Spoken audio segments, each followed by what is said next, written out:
So let's talk about this idea of inherent health because we often, we are probably most of us that are here on this call are in the business of working with people who are hurting, who are very wounded, and often who are bringing mostly into the room the wounded side of themselves because that's what they need help with. So it's often pretty easy for us to see a traumatized self come into the room, to see a broken self come into the room, to see a sense of an angry self come into the room, or of a person who's in deep grief. We see these hurting, wounded parts. And of course, we want to receive them as they are in that moment. But if we get the sense that that's all that's in the room is this broken person, then that has a tendency for that person to begin to see themselves that way. If instead we can see that, yes, this is true, this is a wounded person, but their system is bearing an enormous amount of inherent health right within who they are as a person. If we're able to see that and experience that with them, then we are going to help them be able to have the strength and the resilience to do the healing that needs to happen. So, what do I mean when I say inherent health? Again, coming out of interpersonal neurobiology and relational neuroscience, we know that our systems carry remarkable resources within them.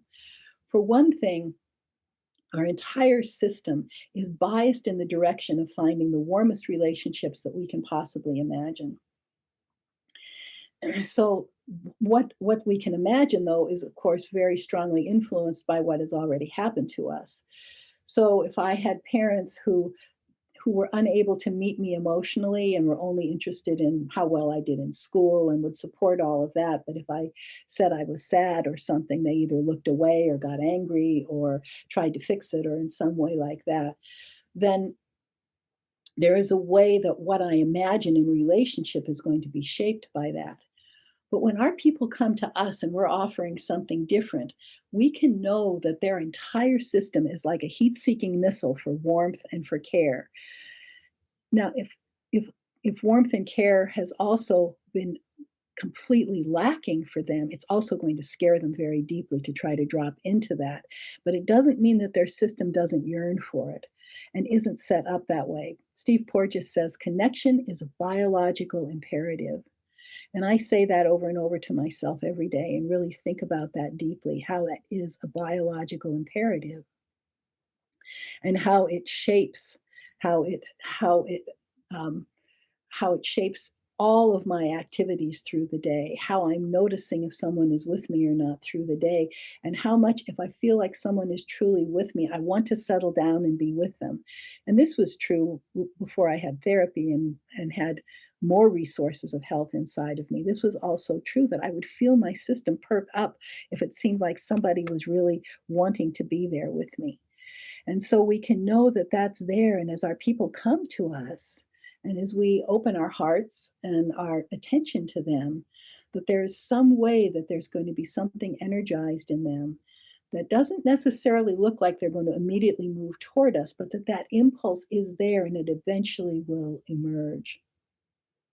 I've certainly worked with we had a nonprofit in California for 17 years, and all we worked with was severe trauma. We think we had a sign above our door that said, if there's somebody you don't feel you can work with, send them to us and we'll do our best. So we really welcomed people with very severe traumas into our place. And so I would notice, and people would tell me that they would feel two things at the same time as we were sitting together. One was like almost a wish to come and like sit on my lap or sit next to me. And the other was, it scares me to death to be that. It just scares me and frightens me and hurts me to be that vulnerable.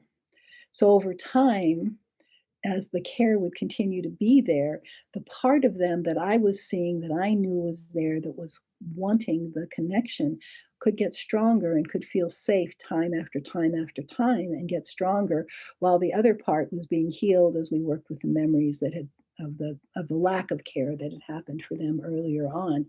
But I could feel the pull toward wanting more of this sense of connection and being able to rest in that. Rest is so important, when we can rest in a place of safety. It's so important to us, just almost more important than we can even speak to. So we can know that's there, even with the person who's backing away and who's so frightened. We can know it's there. And if we hold it in ourselves that this is present in the room, even if we don't ever speak to it overtly, because it's present in the room, it's part of both of us. And through resonance, this person will have a sense of how I see them. They'll also have a sense of my deep respect for who they are, that this is a person capable of so much that has just been so wounded, and that sense of respect is going to be something that feels deeply important to them over time. That I trust them, that I know that they bring so much with them of health as well. So, one piece then is this leaning toward the warmest relationships we can imagine. And of course, as our people are with us and they feel welcomed and they feel cared for and they feel consistency with us, that we're I can remember several people when toward the end of therapy we'd say, like, what has been the most important thing? And they will say that you were the same person every time. I could trust that I would encounter somebody who cared about me. Within human limits, we all are variable, but that in general, the sense was I wouldn't get angry at them. I wouldn't shame them. I wouldn't criticize them. I would be with them as they were as best I was able to on any given day. Sometimes better, sometimes worse, but still that was the leaning in I was trying to do to the best of my ability on any day. And it was that consistency that began to change what they could expect in relationships with others. Like the attachment work was mainly that's who I was each time they came in. So that meant a lot to me, that a lot of our work, whether we did a lot of sand tray therapy and that kind of thing at our place, a lot of some non-dominant hand drawing and sand tray and kind of some deep inner work, but that wasn't the main thing. The main thing was the sense of somebody meeting them every time with an openness to the relationship and a quietness inside as best we could do it again with our own wounds. We're all wounded, and we're going to bring that into the room as well. But I think we can't almost like say it strongly enough that being seen that way is inherently a healing experience.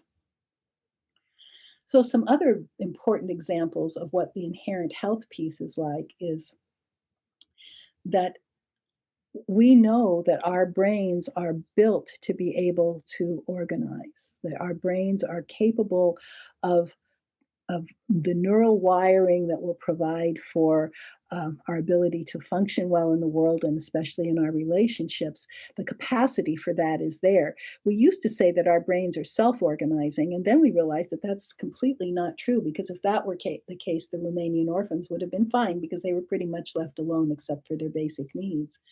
But that's not the way it is. Our brains are co-organizing. They have everything latent in them to organize for our neural nets to find their way into healthy alignment, but it absolutely requires the brain of another person to organize that and to join in partnership. And of course, this begins to happen again in the womb.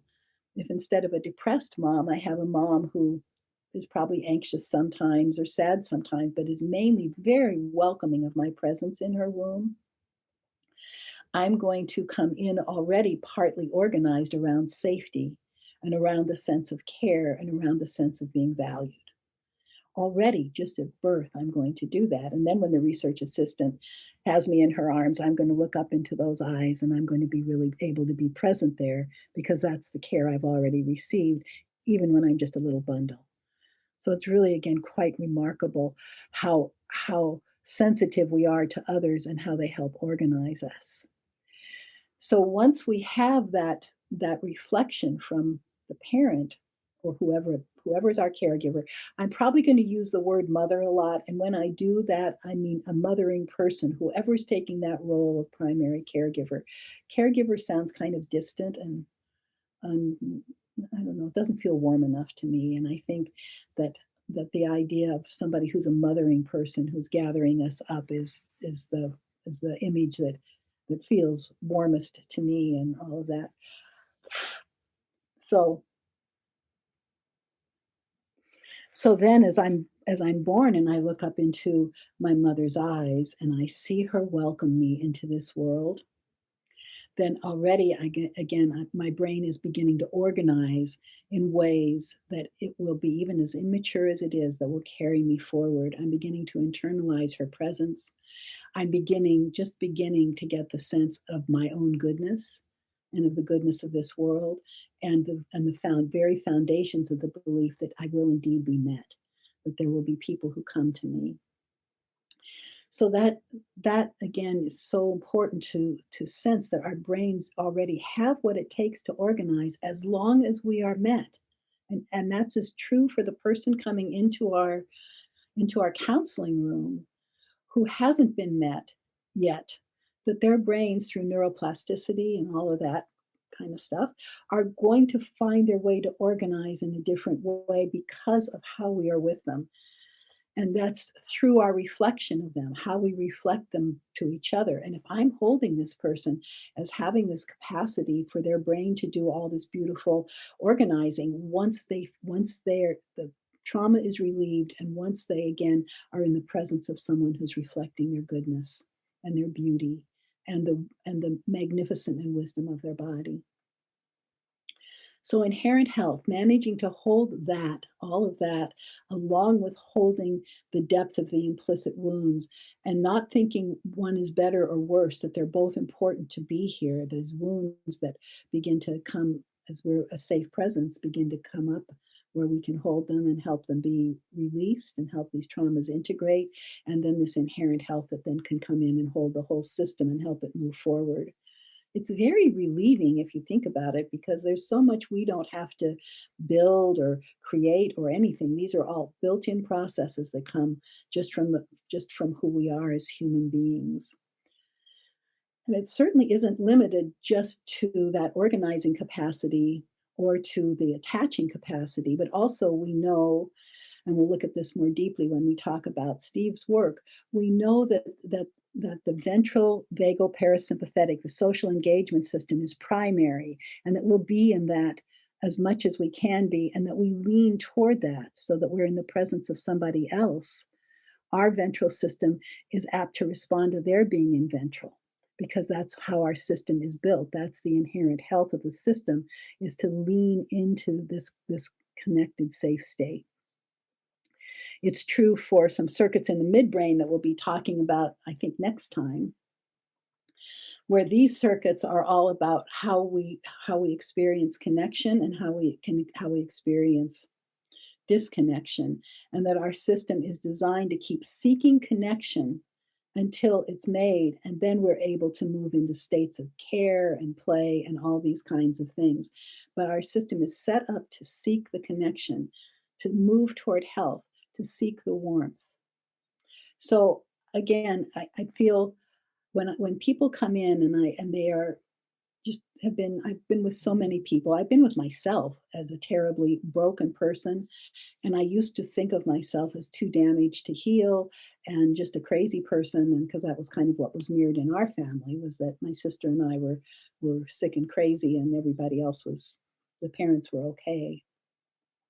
So I walked through life feeling that a lot. And I think that my therapist back those 30 years ago held some of this, I think, intuitive knowledge about one's capacity and about the resilience and about this inherent health. And it kept me steady enough to keep moving forward in therapy, because I think he saw all of me, both what was possible and what had happened to me. So he helped me with this, but I also can really now understand it from a neurobiology perspective. Makes it even stronger in me for sure. In craniosacral therapy, they talk about the inherent treatment plan, biodynamic craniosacral therapy. Franklin Sill's work in particular, I think, about how when someone is able to hold that listening space, like we were reading with Rachel Naomi Remen, that there is a way that the movement that this inherent health will seek to come forward. And of course, what that looks like is that the implicit memories, the traumas, will begin to arise so that they can be met. So that there is a way that our clients know a lot more about what needs to happen next, their whole system, than we do. Now, you might not believe that right now, and that's fine. As we keep on talking, as we keep on being with this, I think we'll begin to sense how true that is for people, that we as the client hold the entire path of healing within ourselves because of this leaning toward health. And what it has needed is a way to be held with a big enough, what we call a window of tolerance. I like window of receptivity. Some people are calling it a window of welcome, with enough steadiness and holding so that the person feels safe for that to follow that inherent treatment plan, but that the health is already in there. It's very powerful. When I talk about that with my people, I sometimes can just watch their spines get straighter. It's like, oh, that's me too. I'm not just this damaged person.